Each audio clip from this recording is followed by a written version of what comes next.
Hello viewer, আসসালামু আলাইকুম। আজকের ইংরেজি ক্লাসে আমরা প্রেপোজিশন ফর, বাই এবং ফ্রম নিয়ে আলোচনা করব।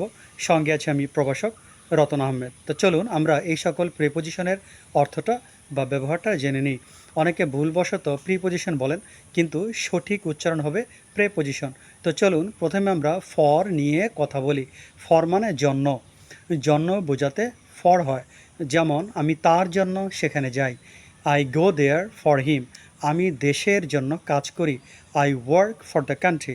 এগুলো সবই জন্য বোঝাচ্ছে, যার জন্য আমরা ফর ব্যবহার করলাম।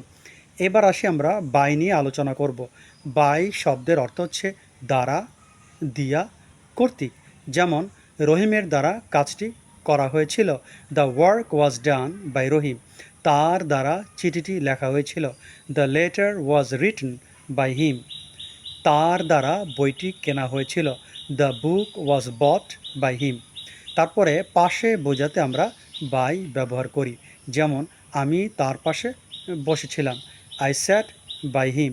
তিনি তার পাশে বসেছিলেন, হি স্যাট বাই হিম। এই ধরনের পাশে বোঝাতেও বাই ব্যবহার করা হয়। তো চলুন এখন আমরা প্রেপোজিশন ফ্রম নিয়ে আলোচনা করি। ফ্রম মানে হতে, থেকে, চেয়ে। যেমন ট্রেনটি ঢাকা থেকে খুলনায় যাবে, the train will go from Dhaka to Khulna. অথবা the train will run from Dhaka to Khulna.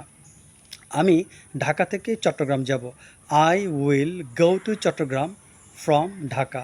আমি খুলনা থেকে চট্টগ্রাম যাব, I will go to Chattogram from Khulna. এভাবে আমরা ফ্রম ব্যবহার করি। যেমন নদী থেকে পানি সংগ্রহ করা হয়, water is collected from the river. যেহেতু এখানে হতে আছে, হতে থেকে চেয়ে বোঝালে আমরা ফ্রম ব্যবহার করি। Water is collected from river. তারপর ধরেন বন থেকে ফল সংগ্রহ করা হয়, fruits are collected from forest. যেহেতু এখানে বন হতে বোঝাচ্ছে, হতে থেকে চেয়ে বোঝালে আমরা ফ্রম ব্যবহার করি। আশা করি ভিডিওটি বুঝতে পেরেছেন। এই ধরনের ইম্পর্টেন্ট ভিডিও পেতে প্লিজ চ্যানেলটি সাবস্ক্রাইব করবেন। আজ এ পর্যন্ত, আল্লাহ হাফেজ।